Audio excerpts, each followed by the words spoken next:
Welcome to another episode of Tech Society for all your tech and business analysis and other important topics that revolve around technology and modern society. Hosted by tech entrepreneurs and whiskey enthusiasts John Nguyen and Alex Dunmo.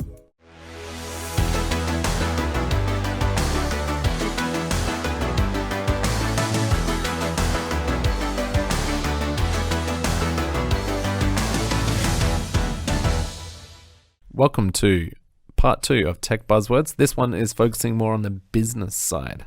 Yeah, and mostly on the, I think, startup tech kind of industry. Or the culture, startup tech culture. All right, so we're just going to run through the list. Let's and go. Top to bottom, give you all our thoughts on each one. Okay, number 1, NDA or non-disclosure agreement. This is a common thing that we run across often. A lot of startups quite protective of their idea. We've actually talked about this in the past. So what is a non-disclosure agreement?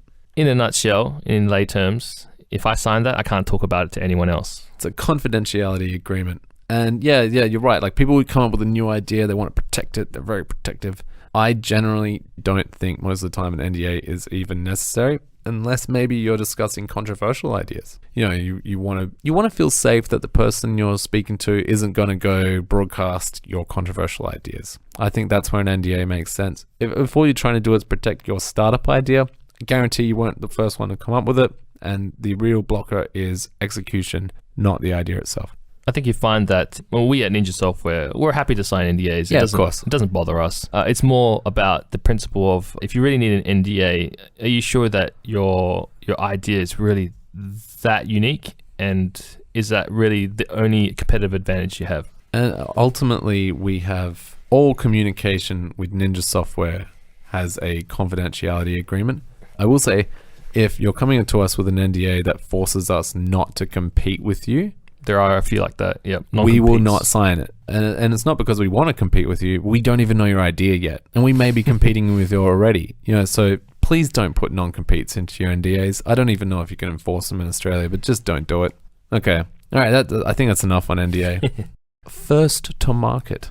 I want to say FTM, but I don't think anyone's used that. It's a common phrase people use, basically getting first to market. First mover advantage. That's right. And it basically means being able to deploy the app to the public before your competitors do. So technically you should be able to create some strong brand recognition with that idea, with that service, and hopefully cement your place in the market before competitors enter. Which is an interesting point. Like, if you really were the first to market, how do you know the market was there? Well, yeah, and this is something that I talk about with people constantly, because they're so terrified of losing their first mover advantage and all that. And, you know, I think if you do have a great idea, having a first mover advantage is definitely valuable, and investors will love it. But sometimes it actually makes it harder to sell your idea. So Airbnb is a great one where they have first mover advantage.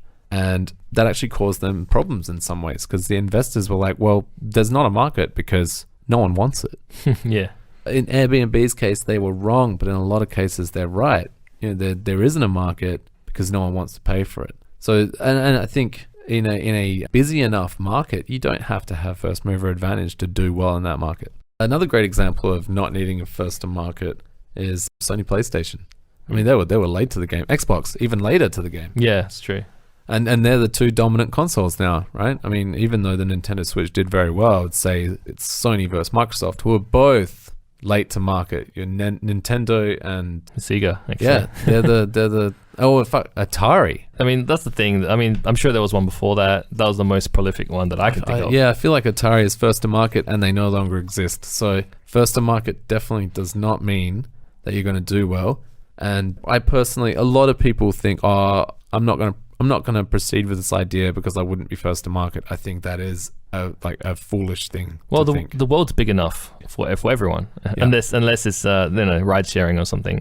Then you need a disruptive mechanism to kind of move around Uber's majority Domination. Yeah. Or you need a USP, which brings us to the next buzzword: USPs, unique selling proposition.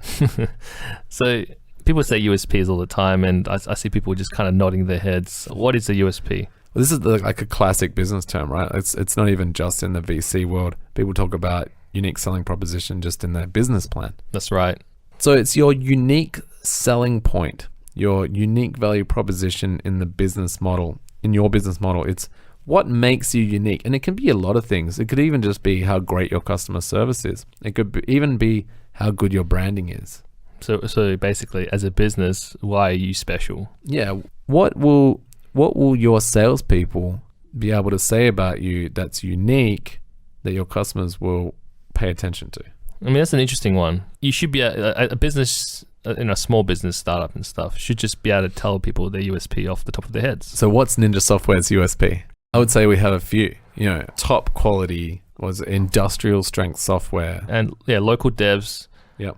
This kind of innovative attitude towards development, the entrepreneurial spirit. Yeah. These are all things that we consider to be the USP of Ninja Software, because you can go to another app development firm and they wouldn't have these qualities, or they might, but it's pretty rare. So that's the proposition we make to our customers. If you need software development, Ninja Software is the one because of this. That's a unique selling proposition. And as a comparison to the competitors that in the space, they don't offer it. And that's what makes it unique. Yeah. So you could say good quality software is actually not a unique selling proposition. I'm sure there's at least one other software development company that's doing good quality software. But a completely local team with a focus on entrepreneurial software development, this is definitely unique. We focus on, I'm about to drop a buzzword. We focus on helping people build minimum viable products that will actually deliver them a return on investment, not just to them, but to their customers. There's a focus on the commercials that, from where we're sitting, none of our competitors offer. So let's explore the buzzword you just said, MVP, or minimum viable product. This is one where I have found people have a lack of understanding. A lot of people think minimum viable product, is just a wireframe. Or others think that it's the app that they want to build. Yeah, and then there's a disagreement, I would say, where some people think it's a version of the product with just enough features to be used by like beta testers who can then provide feedback for future product development. Personally, I don't subscribe to that definition of minimum viable product. Minimum viable product to me is the minimum required to enter the market. That's minimum viable product.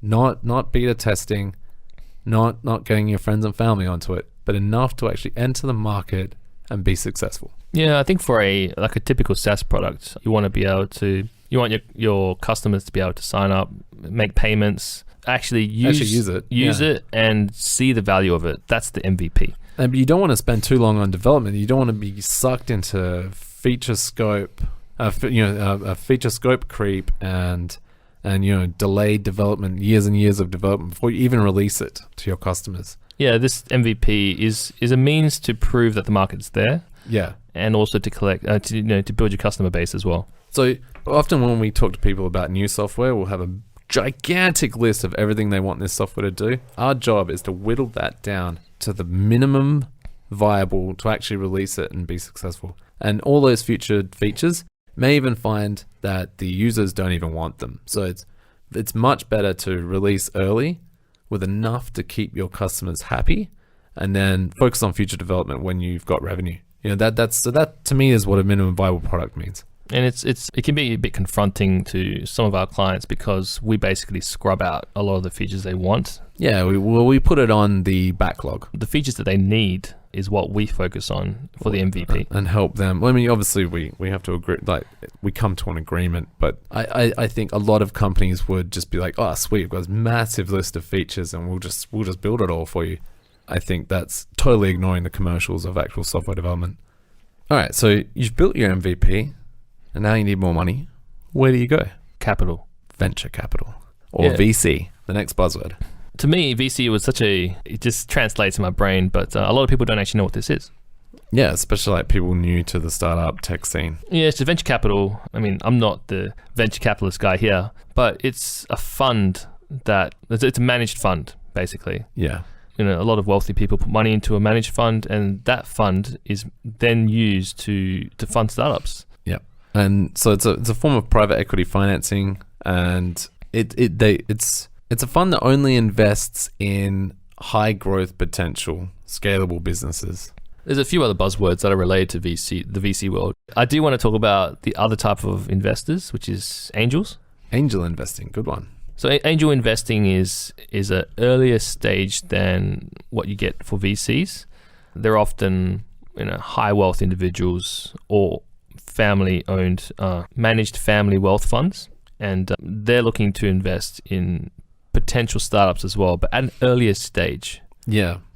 Which means they actually want a bigger return than the VC guys generally. Yeah, but at the same time, they're kind of in it because they want to see it succeed. It's almost like a lot of angel investors actually just want to give back, right? Yeah, that's right. They definitely want to get back too, don't get me wrong. But, if all they wanted was financial returns, they would just leave all their massive wealth in an ETF and they'd probably still be making tons of money. So it's more like the excitement of being part of the high octane startup world. Yeah, so angel investors typically they basically have a lot of spare cash and they go looking for new businesses that they can get involved in. And often an angel investor will actually come on board a bit more than just money, right? That's right. They often come onto the advisory board, or they actually join the team, or the board of directors. They actually participate at a day-to-day level. Potentially, not necessarily, but potentially. But they're more interested. More likely. They're more interested because I think for a lot of VCs, it's a fund that's managed by a business.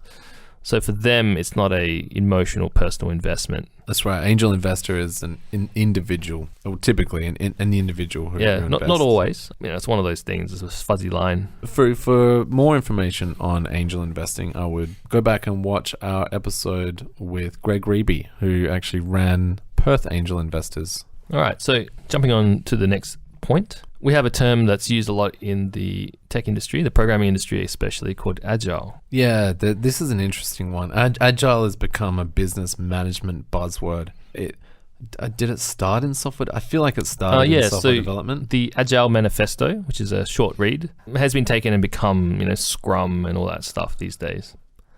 But it's all about moving quickly. Iterative approach. Yeah, and it's like the DevOps approach where you have your feedback, again, back with the feedback stuff. Based on how you perform, you change direction slightly, and you just keep running quickly in little sprints, they're called.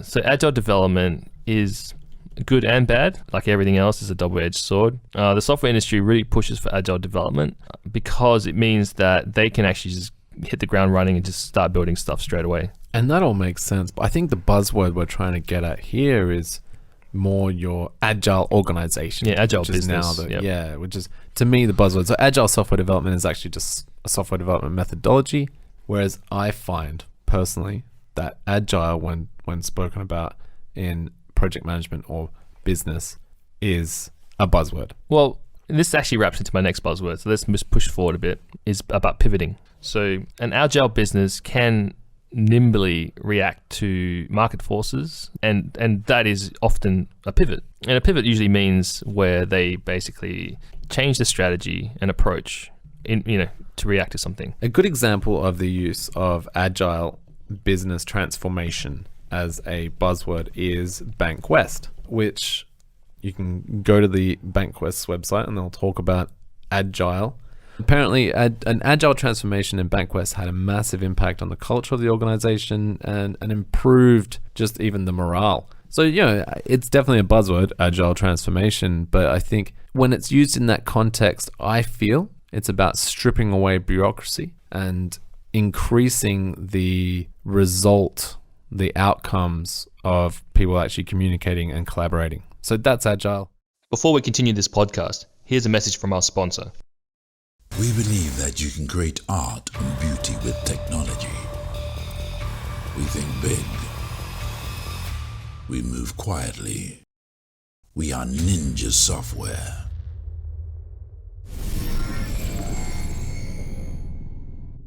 So pivoting.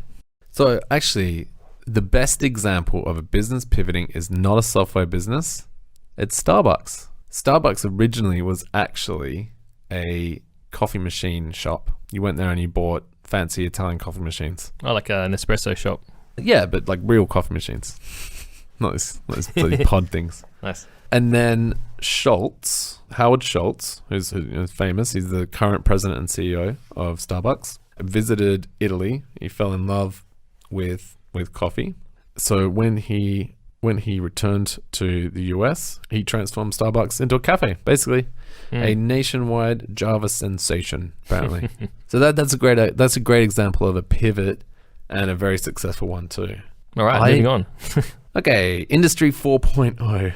Yeah, this is one I've seen a few times now. Well, even the government's talking about Industry 4.0. I prefer calling it the fourth industrial revolution.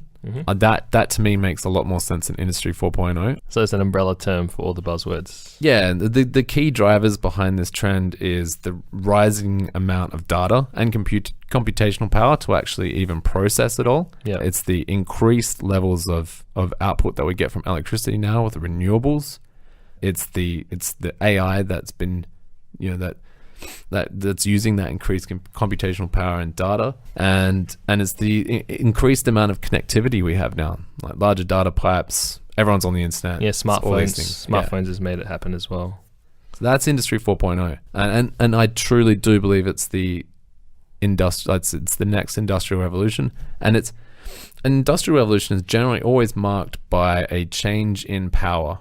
So you have like steam power, oil, and now you have renewables, and it's gonna be it is bringing about massive change. It's kind of seemingly a bit more iterative than previous industrial revolutions, but when we look back in 20 years, we'll be like, wow. All right, disruption. That's an interesting one. I'm pretty sick of this buzzword, honestly. It's a common one. You hear it all the time. Yeah. Everything's being disrupted. And then you find out like the disruption is being done by a gigantic company. Like, did Uber disrupt the taxi industry? Yes. Yeah, they did. Is it really everyone thinks of disruption as like these small little upstarts who upsetting in like a status quo industry? No, it's just a company with lots of money. Yeah. With the funds to make it to make it happen. Technically, they create a new innovation and it upsets the existing people in that industry. Sometimes good, sometimes bad. It's definitely, I think it's presented to us as always good, but is it always good? It's also an overused word. So I think when you sell, when you try to pitch your concept to someone, disruption is probably not going to help sell it. Yeah, stop using that word. The other thing to stop using is the something of something. So the Uber for cats. Yeah. But we use that all the time. I know we do. Shh. You just want people to stop using it so we can use it and seem unique, right? It's actually the reason why you say it is so that people understand the concept without you having to explain it.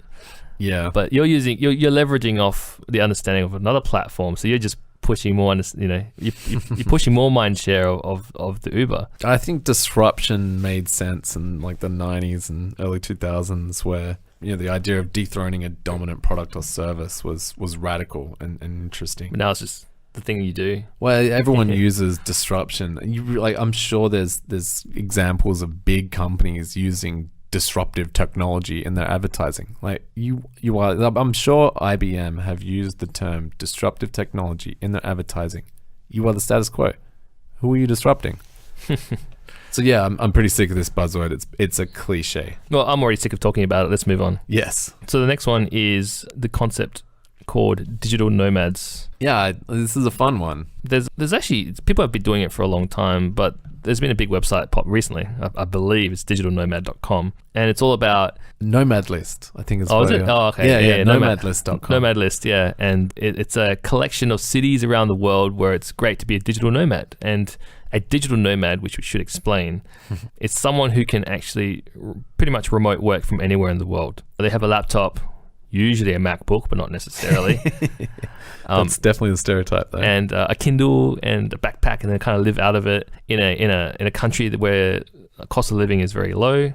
Yeah, and they just make enough money to survive, and then some. The internet, so they can do their job anywhere in the world. Thanks to a high speed internet in X country. So and potentially earn United States or Australian levels of income, right? Yeah, in Bali, which is near us. in Indonesia. There's heaps of co-working spaces, but if you actually go there, you actually find out that the locals don't go there at all. It's actually just expats and digital nomads. Yeah. And they're all got their laptops open, doing whatever it is they do. So digital nomads, employees that can work remotely and leverage the power of the internet to do what they do.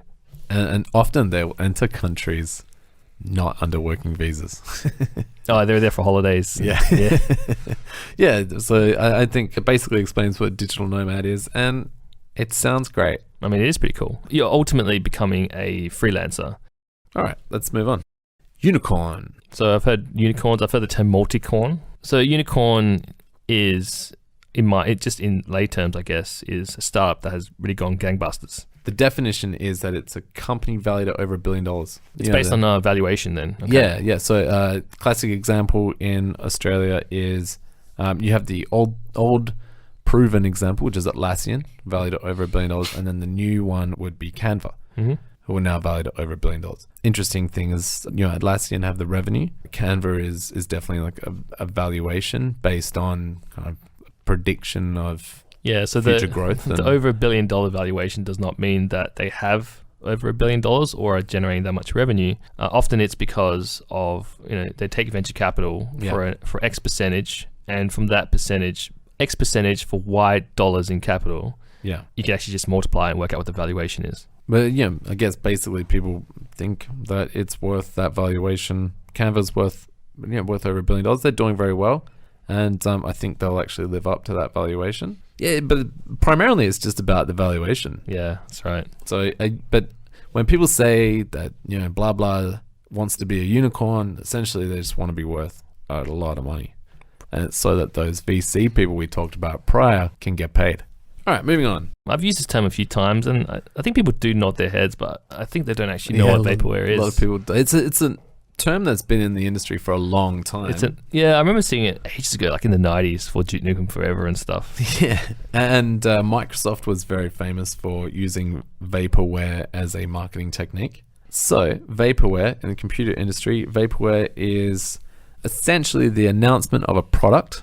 It can be a hardware product or a software product that will never actually exist. So Microsoft are famous for doing this when, to upset a competitor, they would release the news that they were working on X, Y, or Z that directly competed with something. And then they'd never get around to actually releasing it. So they would just, upset their sales. Yeah, for an example, in my case, about 5 years ago, maybe 6, Windows Phone was getting really big, and Microsoft announced a feature called Continuum for Windows phones. And Continuum was actually your phone becoming a desktop replacement, and you just put it in the dock. Oh yeah, that looked awesome. Yeah, it was awesome, and I was waiting for it to come out so I could buy a Windows phone. It never came out. Like, I don't know what happened to it. They just stopped talking about it. So interestingly enough, the term Vaporware was coined by an engineer at Microsoft. Well, they have it down to an art form. Anne Winblad, president of Open Systems Accounting Software. She wanted to know if Microsoft planned to stop developing its Xenix operating system. She asked 2 Microsoft engineers. Anne Winblad didn't actually come up with the term, but she asked 2 Microsoft software engineers, John Hewlett and Mark Ursuno, who confirmed that development of Xenix had stopped. One of them told me, basically, it's Vaporware. So that's the first recorded use of the term Vaporware. So Winblad compared the word to the idea of selling smoke, implying Microsoft was selling a product it would soon not support. And so Xenix was announced basically to disrupt competitors in the open source environment, I believe. So I think Xenix was meant to kind of compete with Unix. Interesting backstory, but Vaporware, is essentially when... It's like smoke and mirrors, so it's not done, but you kind of pretend it's done. So you don't buy competitors, you sit and you wait for it, and it never actually eventuates. Okay, that's Vaporware. Let's move on. Lean startup. Lean startup is a methodology. There's not a lot we can say that's that interesting about this. Basically, it's a collection of business methodologies and things like that to help you actually create a startup, without spending much money. Yeah, cut the fat. Yeah, the whole idea is to shorten product development cycles, test that your idea is actually viable quickly and efficiently and cheaply. That's basically Lean startup. All right, proof of concept, POC. POC. Do we say POC or POC? I've heard people say POC. That's kind of weird. I know. Yeah. But I definitely have heard people say POC. So the proof of concept, what is it? It's kind of in the same realm as an MVP, but at an earlier stage, I believe. It's definitely part of that lean startup methodology too. So how would you differentiate between an MVP and a POC? So for us in software development, it's creating something very simple, very rough, not featureful at all, not even close to minimum viable product. It's not ready for market, basically. But it proves that the actual technology is possible, or it proves that it has merit. Yeah. That people will want to use it. Good example is Pixel City, where we weren't even sure whether we could solve the technical problem. Yeah. So that initial development, which was 3 weeks, that was a proof of concept. We said, look at this. This is Pixel City. We've proven the concept. It works, and we enjoyed using it. So tick, tick, tick. Yep. Not a minimum viable product. Months away from that. Definitely not ready for market, but it was ready to be used internally. And this is where you mentioned beta testing. POC, or proof of concept, is a product that's ready for internal beta testing, just to see if it works. Or actually, more like internal alpha testing. Yeah, I think it's way before that. And you may even throw it all out. You prove the concept. You've basically done enough work to say this is worth working on. Okay, so the last point we have in this list is ramen profitable. I like this one. I love it. I haven't actually heard it that often. I actually have never heard of it, but apparently this is a buzzword that people have been using, and I think it's actually coined by Airbnb. Okay. So what is it? So Ramen Profitable is a startup that becomes profitable really quickly, but its revenue is only enough its profit is only enough to support the founders in their very meager lifestyles. So it's all about living costs to run a business. Well, your business is paying for itself and giving you just enough money to afford some ramen. I hope it refers to rent as well. Yeah, so the business is actually profitable. So ramen profitability is amazing. It's like just enough. Yeah, I mean, most startups aren't profitable for potentially years. Some, the big ones, still not profitable. Uber is not ramen profitable. Uber is not profitable. So Airbnb is the example of a startup that became ramen profitable very quickly. So within a few months, they were actually profitable, and the founders could live off the profits. Not well. But it's like self-sustaining. Yeah, they could live in their apartment and they could buy ramen. It's not something to be made fun of. If you're making enough money to buy ramen and pay your rent, within a few months, like that's a startup that's doing very well. Yeah. So that's ramen profitability. It's a nice target to have. It means that there's a market for what you're doing. Yeah. You got a product out there. People are paying you money for it. Well, and you're not at the mercy of investors. So, we've worked with quite a few startups that have been losing money. They've been making market share and they've been improving in great strides, but ultimately they can't pay their bills. Yep. So the investor comes in and gives them more money to keep surviving and growing, but that means that they are beholden to that investor. Yeah. He who has the gold is king. So ramen profitability is, look, if you can get your startup to ramen profitability, it's a pretty great target, actually. Yeah, you're winning. Yeah. I mean, and some ramen, packet ramen's pretty tasty too. So, I mean, you're definitely winning with tasty food too. That's true. Yeah. Yeah. All right. So that's the tech business buzzwords. I had a lot of fun.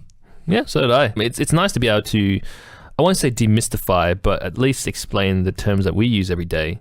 And hopefully when we see you in person, our listeners, and we throw these terms at you, you don't have to just nod. You can actually understand what we're talking about as well. Yeah, I hope you had as much fun listening to it as we had talking about it. And we already know these terms, so if any of them you still don't understand, we didn't actually explain it very well, hit us up, send us a tweet on Twitter @TechSociety, send us an email, blah, blah, blah, blah, blah. Go to the website, subscribe to the newsletter, and have fun. Thanks for listening. Bye-bye. You've made it to the end of another episode of Tech Society. Thanks for listening. On this week in tech history, on February 3, 1986, the term Vaporware was first used in a Time magazine article. Many experts believed Microsoft was guilty of using Vaporware announcements to keep customers from purchasing software from other companies by convincing them that a Microsoft version is just around the corner. In startup land, this is also called product validation. Make sure you hit us up on Twitter @TechSociety, head over to the website, subscribe to the newsletter.